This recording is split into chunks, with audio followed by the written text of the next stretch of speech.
একদা এক শান্ত সবুজ শ্যামল গ্রামে আবু বকর নামে এক ধর্মপ্রাণ ব্যবসায়ী বাস করতেন। গ্রামটি ছিল পাহাড়ের পাদদেশে, যেখানে সকালের সূর্য প্রথম উঁকি দিত এবং পাখির কলকাকলিতে চারপাশ মুখরিত হতো। গ্রামের মানুষগুলো ছিল সরল ও পরোপকারী। আবু বকরের জীবন ছিল সততা ও নিষ্ঠার এক উজ্জ্বল দৃষ্টান্ত। তিনি বিশ্বাস করতেন যে একজন মুমিনের চরিত্রই তার সবচেয়ে বড় সম্পদ। তার ব্যবসা ছিল কাপড়ের এবং মশলার, যা তিনি দূর দূরান্তের শহর থেকে নিয়ে আসতেন।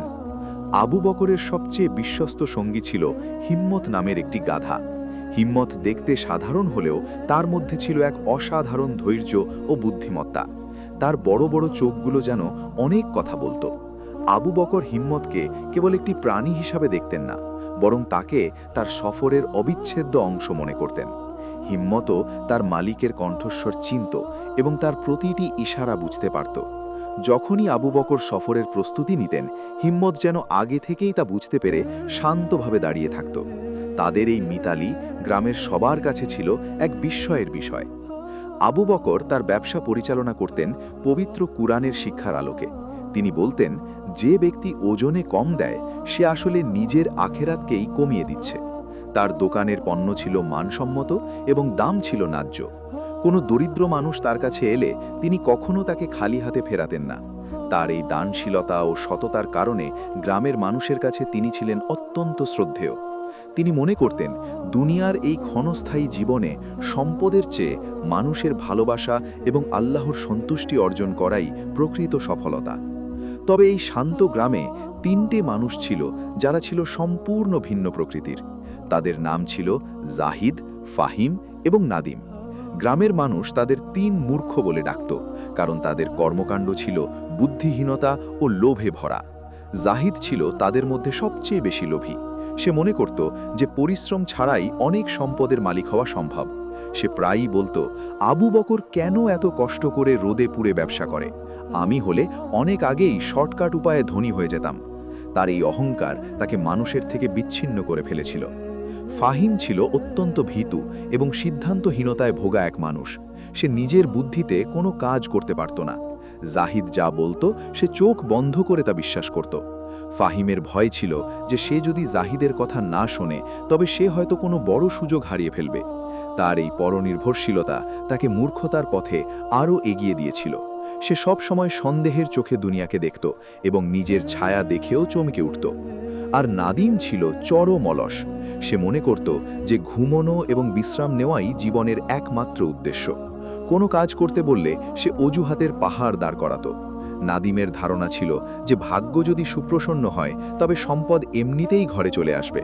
তার এই দায়িত্বজ্ঞানহীনতা তাকে পরিবারের কাছেও এক বোঝা হিসাবে তৈরি করেছিল। সে সারাদিন গাছের ছায়ায় বসে থাকত এবং অলীক স্বপ্নে বিভোর থাকত। এই তিন মূর্খ প্রায়ই একত্রিত হতো এবং আবু বকরের সমালোচনা করত।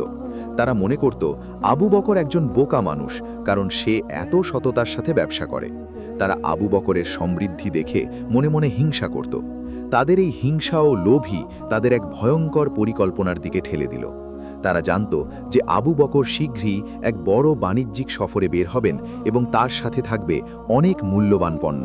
তারা ঠিক করল যে এবার তারা আবু বকরের সেই সম্পদ হাতিয়ে নেবে। তাদের এই কুচিন্তাই গল্পের মোড় ঘুরিয়ে দিল।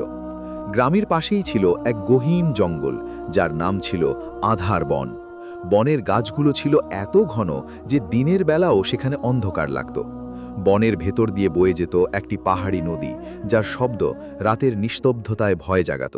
আর এই বনের পরেই শুরু হতো বিশাল মরুভূমি, যা অগ্নিপথ নামে পরিচিত ছিল। আবু বকরকে এই পথ দিয়েই যেতে হতো। তিনি জানতেন এই পথের বিপদ, কিন্তু তার ছিল আল্লাহর উপর অটুট বিশ্বাস। তিনি প্রতিটি সফরের আগে 2 রাকাত নফল নামাজ পড়ে আল্লাহর সাহায্য চাইতেন।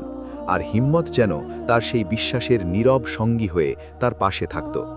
এইবারের সফরটি ছিল সবচেয়ে গুরুত্বপূর্ণ, কারণ আবু বকর চেয়েছিলেন এই মুনাফা দিয়ে গ্রামের এতিমখানার জন্য একটি বড় দালান তৈরি করবেন। কিন্তু তিনি জানতেন না যে 3 জোড়া লোভী চোখ তার পিছু নেওয়ার জন্য প্রস্তুত হয়ে আছে। সফরের দিনটি ছিল অত্যন্ত মনোরম। ভোরের স্নিগ্ধ আলোয় আবু বকর তার মালপত্র গুছিয়ে নিলেন। হিম্মতের পিঠে তিনি রেশমি কাপড়, দুর্লভ মশলা এবং কিছু মূল্যবান পাথর বোঝাই করলেন। প্রতিটি বস্তা তিনি খুব যত্ন সহকারে বাঁধলেন এবং ওপরে একটি মোটা চাদর দিয়ে ঢেকে দিলেন। তিনি জানতেন যে এই পণ্যগুলো কেবল তার ব্যবসার অংশ নয়, বরং গ্রামের এতিম শিশুদের ভবিষ্যতের স্বপ্ন। যাত্রা শুরুর আগে তিনি তার স্ত্রীর কাছ থেকে বিদায় নিলেন এবং আল্লাহর নাম স্মরণ করে পথে পা বাড়ালেন। হিম্মত যেন আজ একটু বেশি চনমনে ছিল। সে তার কান দুটো খাড়া করে চারপাশের শব্দ শুনছিল, যেন সেও কোনো বিপদের আভাস পাচ্ছিল। আবু বকর যখন গ্রামের সীমানা পেরিয়ে আধার বনের প্রবেশদ্বারে পৌঁছলেন, তখন সূর্য বেশ উপরে উঠে এসেছে। বনের ভেতরে ঢোকার সাথে সাথেই তাপমাত্রার এক আমূল পরিবর্তন অনুভব করা গেল। বাইরের তপ্ত রোদ এখানে এসে স্নিগ্ধ ছায়ায় পরিণত হয়েছে, কিন্তু এই ছায়া যতটা না আরামদায়ক তার চেয়ে বেশি রহস্যময়। বনের বিশাল বিশাল ওক এবং মেহগনি গাছগুলো যেন আকাশ ছুঁতে চাইছে। ঝরা পাতার উপর দিয়ে হিম্মতের খুরের শব্দ বনের নিস্তব্ধতা ভেঙে দিচ্ছিল। মাঝে মাঝে বুনো পাখির ডাক এবং ঝিঁঝি পোকার আওয়াজ এক অদ্ভুত সুর তৈরি করছিল। আবু বকর জানতেন যে এই বনে বুনো জানোয়ারের ভয় আছে। তিনি সতর্কভাবে পথ চলছিলেন এবং মাঝে মাঝে হিম্মতের গায়ে হাত বুলিয়ে তাকে আশ্বস্ত করছিলেন। কিন্তু তিনি জানতেন না যে বনের ঝোপঝাড়ের আড়ালে তিনটি মানুষ তাকে অনুসরণ করছে। জাহিদ, ফাহিম এবং নাদিম অনেক দূর থেকেই আবু বকরকে নজরে রাখছিল। তারা নিজেদের মধ্যে ফিসফিস করে কথা বলছিল। জাহিদ বলল, দেখো, আবু বকর কত নিশ্চিন্তে যাচ্ছে। সে জানেই না যে তার মূল্যবান পণ্যগুলো আজ আমাদের হতে চলেছে। ফাহিম ভয়ে ভয়ে চারদিকে তাকিয়ে বলল, জাহিদ, এই বনটা বড্ড ভয়ঙ্কর। আমার মনে হচ্ছে কেউ আমাদের দেখছে। যদি কোনো বাঘ বা ভাল্লুক চলে আসে? নাদিম হাই তুলে বলল, আরে ধুর, বাঘ ভাল্লুক পরে দেখা যাবে। আগে ভাবো এই সম্পদ পেলে আমরা কত আরাম করতে পারবো। আমি তো ভাবছি একটা বিশাল বাগান বাড়ি কিনব আর সারা দিন সেখানে ঘুমাবো। জাহিদ তাদের ধমক দিয়ে বলল, চুপ করো তোমরা, আমাদের খুব সাবধানে থাকতে হবে। আবু বকর খুব চালাক মানুষ, সে যদি একবার টের পায় তবে সব ভেস্তে যাবে। তারা গাছের আড়ালে আড়ালে চলতে লাগল। হিম্মত হঠাৎ করে তার মাথা ঘুরিয়ে পিছনের দিকে তাকালো। তার তীক্ষ্ণ ঘ্রাণ শক্তি তাকে বলছিল যে আশেপাশে এমন কেউ আছে যারা এই বনের স্বাভাবিক অংশ নয়। সে তার ল্যাজ নাড়িয়ে আবু বকরকে সতর্ক করার চেষ্টা করল। আবু বকরও কিছুটা সন্দেহ করলেন। তিনি থামলেন এবং চারপাশটা ভালো করে পর্যবেক্ষণ করলেন, কিন্তু মূর্খরা ততক্ষণে ঝোপের আড়ালে লুকিয়ে পড়েছে। আবু বকর ভাবলেন হয়তো কোনো বুনো জানোয়ার হবে, তাই তিনি আবার চলতে শুরু করলেন। বনের গভীরে একটি ঝর্ণার পাশে আবু বকর দুপুরের বিশ্রামের জন্য থামলেন। তিনি হিম্মতের পিঠ থেকে বোঝা নামালেন এবং তাকে ঘাস খাওয়ার জন্য ছেড়ে দিলেন। নিজে ঝর্ণার শীতল পানিতে অজু করে জোহরের নামাজ আদায় করলেন। নামাজের পর তিনি আল্লাহর কাছে প্রার্থনা করলেন যেন তার এই সফর সফল হয় এবং তিনি মানুষের সেবা করতে পারেন। তার এই সরলতা ও একাগ্রতা দেখে বনের শান্ত পরিবেশেও যেন এক পবিত্রতা ছড়িয়ে পড়ল। মূর্খরা দূর থেকে এই দৃশ্য দেখছিল। জাহিদ রাগে ফুঁসছিল। সে বলল, দেখো, এই লোকটা বিপদের মুখেও নামাজ পড়ছে। ও মনে করে আল্লাহ ওকে রক্ষা করবেন, কিন্তু ও জানে না যে আমরা ওর সম্পদ নিয়েই ছাড়ব। ফাহিম আর নাদিম তখন ক্ষুধার্ত হয়ে পড়েছিল। তারা সাথে করে কিছু শুকনো রুটি এনেছিল, তাই খেয়ে তারা আবার অপেক্ষায় রইল। বিকেলের দিকে আবু বকর আবার যাত্রা শুরু করলেন। এবার বন পাতলা হয়ে আসতে লাগল এবং মরুভূমির উত্তাপ অনুভূত হতে শুরু করল। অগ্নিপথ মরুভূমি তার ভয়ঙ্কর রূপ নিয়ে সামনে দাঁড়িয়ে আছে। বালির টিলাগুলো যেন এক একটি ঢেউয়ের মতো দিগন্ত পর্যন্ত বিস্তৃত। আবু বকর জানতেন যে মরুভূমিতে পথ চলা বনের চেয়েও কঠিন। এখানে পানি পাওয়া দুষ্কর এবং বালুঝড় যে কোনো সময় সব কিছু থচনচ করে দিতে পারে। কিন্তু তার মনে ছিল দৃঢ় তাওয়াক্কুল। তিনি হিম্মতকে নিয়ে মরুভূমিতে প্রবেশ করলেন। মরুভূমির তপ্ত বালিতে হিম্মতের পা ডুবে যাচ্ছিল, কিন্তু সে হার মানল না। সে তার মালিকের কষ্টের কথা ভেবে আরও শক্তভাবে পা ফেলছিল। সূর্য যখন অস্তমিত হওয়ার পথে, তখন আকাশের রং রক্তিম হয়ে উঠল।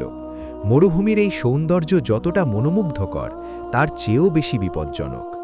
আবু বকর একটি ছোট মরুদ্যানের কাছে পৌঁছালেন এবং সেখানে রাত কাটানোর সিদ্ধান্ত নিলেন। তিনি জানতেন না যে এই রাতেই তার জীবনের এক বড় পরীক্ষা শুরু হতে যাচ্ছে, আর 3 মূর্খ তাদের চূড়ান্ত পরিকল্পনার জন্য তৈরি হচ্ছিল। জাহিদ তার ছোড়াটা বের করে বালিতে ধার দিচ্ছিল, আর ফাহিম ও নাদিম ভয়ে ভয়ে একে অপরের দিকে তাকাচ্ছিল। মরুভূমির নিস্তব্ধতা যেন কোনো এক ঝড়ের পূর্বাভাস দিচ্ছিল। মরুভূমির রাত নেমে এলো এক অদ্ভুত নিস্তব্ধতা নিয়ে। আকাশে লক্ষ লক্ষ নক্ষত্র ফুটে উঠেছে, যা দেখে মনে হচ্ছিল যেন কালো মখমলের কাপড়ে কেউ হীরা ছড়িয়ে দিয়েছে। আবু বকর তার এশার নামাজ শেষ করে একটি ছোট আগুনের কুণ্ডলি জ্বালালেন। মরুভূমির রাত যেমন দিনের বেলা উত্তপ্ত থাকে, রাতে তেমনি হাড় কাঁপানো ঠান্ডা পড়ে। তিনি হিমলতকে একটি খেজুর গাছের সাথে শক্ত করে বাঁধলেন এবং তার সামনে কিছু শুকনো ঘাস ও পানি দিলেন। নিজে চাদর মুড়ি দিয়ে আগুনের পাশে শুয়ে পড়লেন। ক্লান্তিতে কিছুক্ষণের মধ্যেই তিনি গভীর ঘুমে আচ্ছন্ন হলেন। অদূরে বালির টিলার আড়ালে লুকিয়েছিল 3 মূর্খ। জাহিদ ফিসফিস করে বলল, এই তো সময়, আবু বকর এখন গভীর ঘুমে। ফাহিম, তুই গাধাটার কাছে যা আর ওর বাঁধন খুলে দে। নাদিম, তুই চটপট পণ্যগুলো নামিয়ে নিবি, আমি চারদিকে নজর রাখছি। ফাহিম কাঁপতে কাঁপতে বলল, জাহিদ, যদি গাধাটা ডেকে ওঠে, যদি আবু বকর জেগে যায়? জাহিদ ধমক দিয়ে বলল, ভীতু কোথাকার, একটা গাধা আবার কি করবে? যা বলছি তা কর। ফাহিম পা টিপে টিপে হিম্মতের কাছে গেল।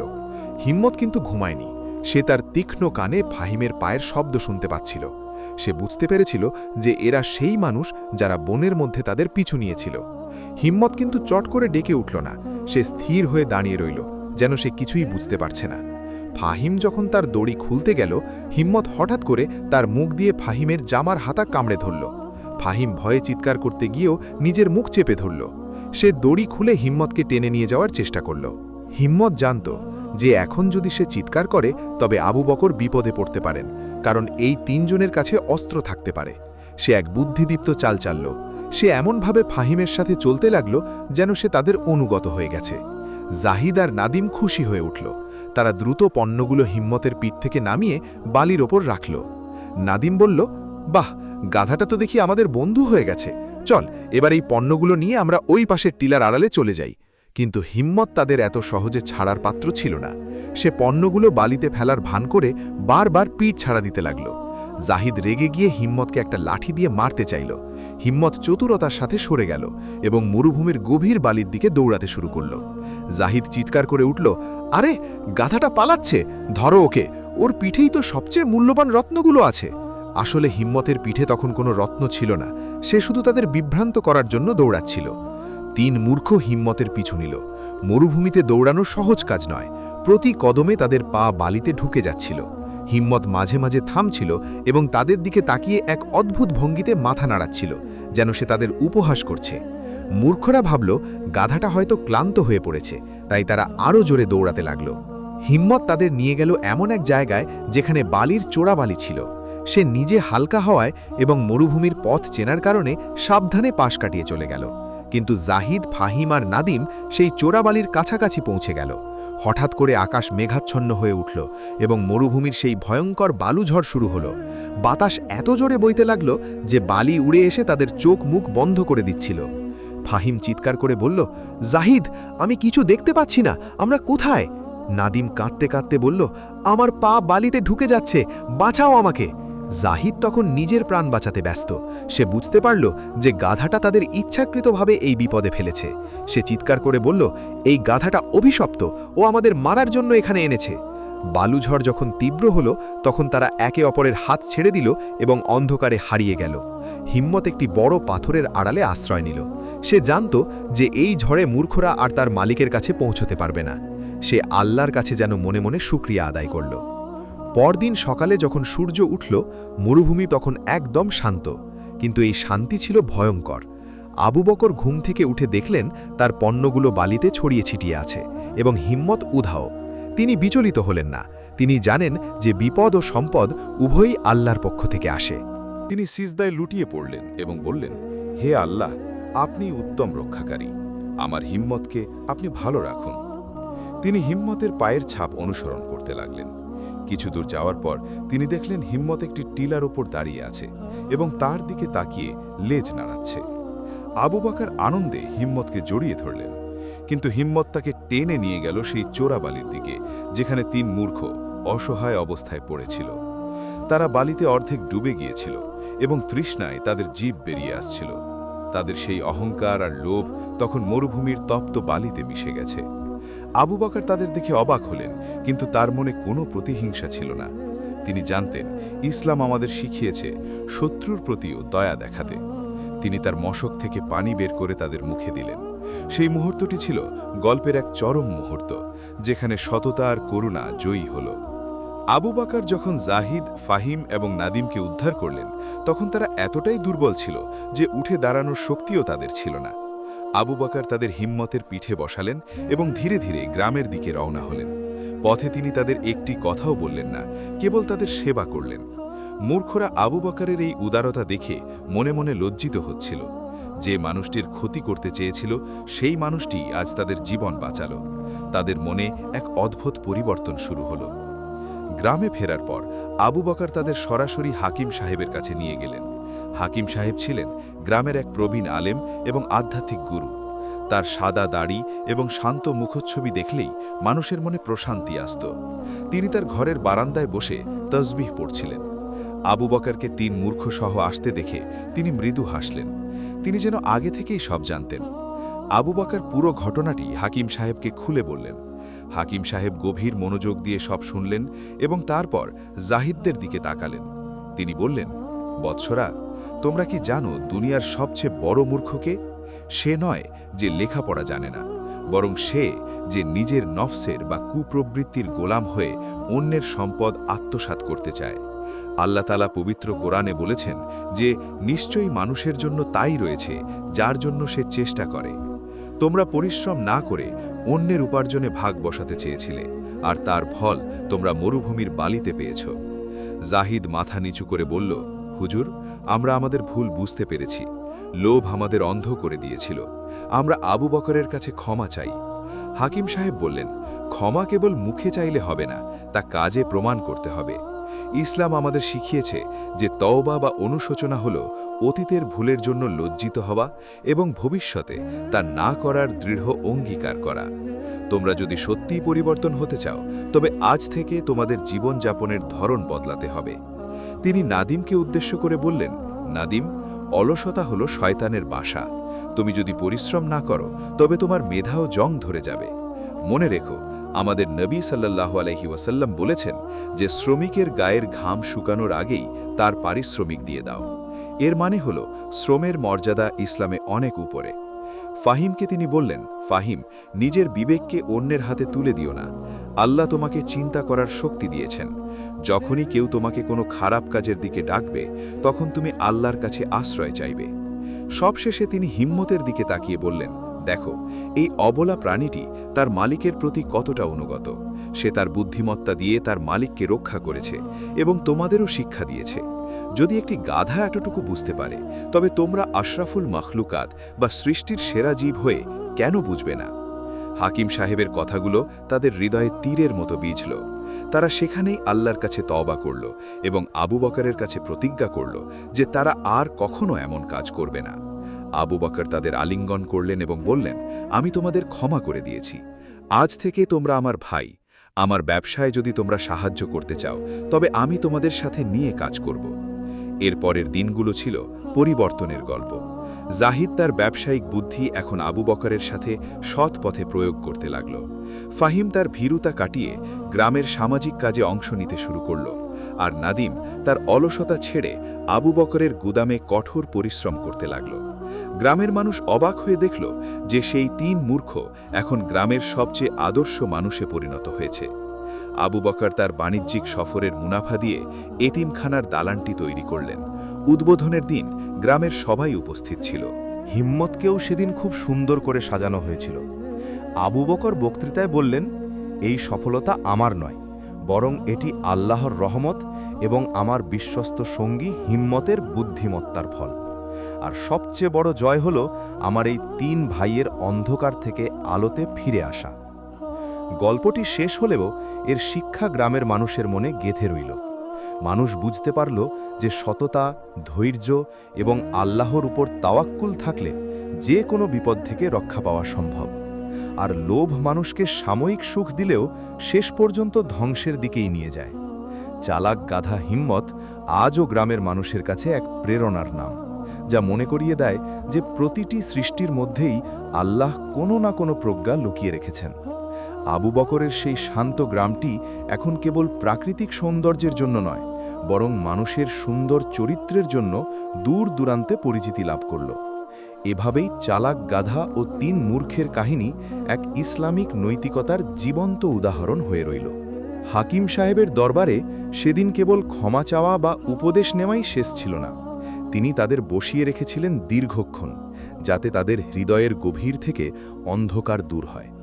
তিনি একটি পুরনো কিতাব খুলে বসলেন এবং তাদের ইসলামের সোনালী যুগের কিছু গল্প শোনালেন। তিনি বললেন, তোমরা কি জানো হজরত আবু বকর সিদ্দিক রাদিয়াল্লাহু আনহুর কথা? তিনি ছিলেন ইসলামের প্রথম খলিফা এবং সততার এক মূর্ত প্রতীক। তিনি তার সমস্ত সম্পদ আল্লাহর পথে ব্যয় করেছিলেন। আর আজ আমাদের এই আবু বকরও সেই একই পথের পথিক। তোমরা তাকে ঠকাতে চেয়েছিলে, কিন্তু আল্লাহ তাকে এমনভাবে রক্ষা করেছেন যা তোমাদের কল্পনাতেও ছিল না। জাহিদ লজ্জিত কণ্ঠে বলল, হুজুর, আমি মনে করতাম সম্পদই সব। আমি ভাবতাম যার কাছে যত টাকা আছে সেই তত বেশি শক্তিশালী। কিন্তু মরুভূমির সেই তপ্ত বালিতে যখন আমি একা ছিলাম, তখন আমার সেই টাকা বা অহংকার আমাকে এক ফোঁটা পানিও দিতে পারেনি। তখন আমি বুঝেছি যে মানুষের জীবন কত অসহায়। হাকিম সাহেব হেসে বললেন, এটাই হলো হাকিকাত বা বাস্তবতা। দুনিয়ার মোহ মানুষকে অন্ধ করে দেয়।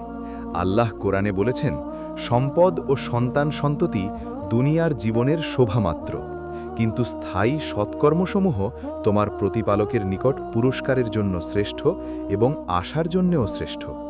তোমরা আজ যে অনুশোচনা করছো, এটাই তোমাদের জন্য শ্রেষ্ঠ সৎকর্ম হতে পারে যদি তোমরা এর উপর অটল থাকো। নাদিম প্রশ্ন করল, হুজুর, আমি তো সারা জীবন অলসতায় কাটিয়েছি। আমি কি এখন নতুন করে কিছু শুরু করতে পারবো? মানুষ কি আমাকে বিশ্বাস করবে? হাকিম সাহেব পরম মমতায় নাদিমের মাথায় হাত রেখে বললেন, কেন করবে না? ইসলামে নিরাশ হওয়ার কোনো স্থান নেই। আল্লাহ তাওবাকারীকে ভালোবাসেন। তুমি যদি আজ থেকে একটি ছোট চারা গাছও লাগাও এবং তার যত্ন নাও, তবে সেই গাছের ছায়ায় বসা প্রতিটি মানুষ বা পাখির দোয়ায় তোমার আমলনামা ভরে যাবে। পরিশ্রমের মাধ্যমেই আল্লাহর নৈকট্য লাভ করা সম্ভব। ফাহিম বলল, আমি সব সময় ভয় পেতাম যে আমি হয়তো একা চলতে পারবো না, তাই আমি জাহিদের অন্যায় কথাতেও সাই দিতাম। আমি কিভাবে এই দুর্বলতা কাটিয়ে উঠব? হাকিম সাহেব বললেন, ফাহিম, তোমার ভয় কেবল আল্লাহর জন্য হওয়া উচিত। যখন তুমি আল্লাহকে ভয় করবে, তখন দুনিয়ার আর কোনো শক্তি তোমাকে ভয় দেখাতে পারবে না। তুমি সত্যের পথে চলো, দেখবে হাজারো মানুষ তোমার সঙ্গী হবে।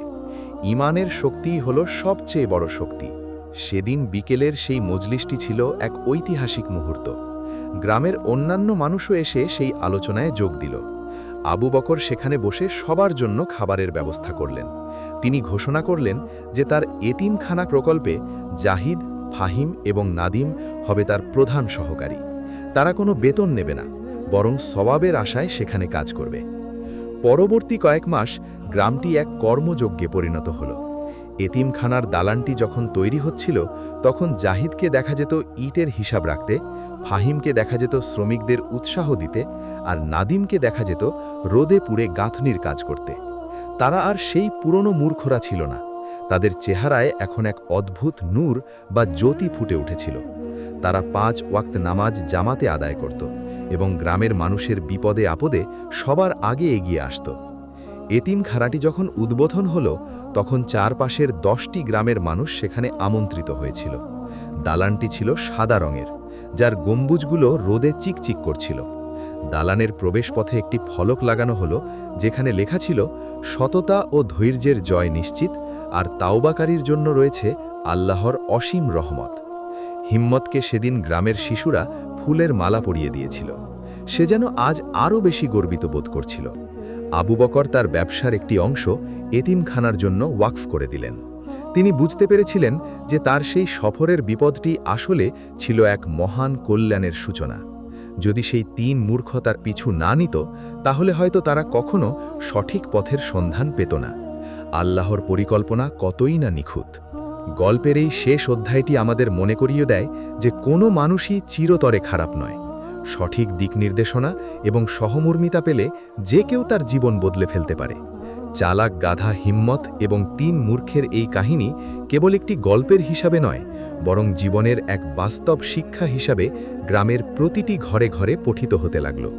আবু বকরের সেই গ্রামটি এখন সততার গ্রাম নামে পরিচিতি লাভ করল, যেখানে মানুষ একে অপরকে ভালোবাসে এবং আল্লাহর পথে চলতে সাহায্য করে। এভাবেই একটি সাধারণ সফর এবং একটি চালাক গাধার বুদ্ধিমত্তা এক পুরো সমাজের আমূল পরিবর্তন ঘটিয়ে দিল।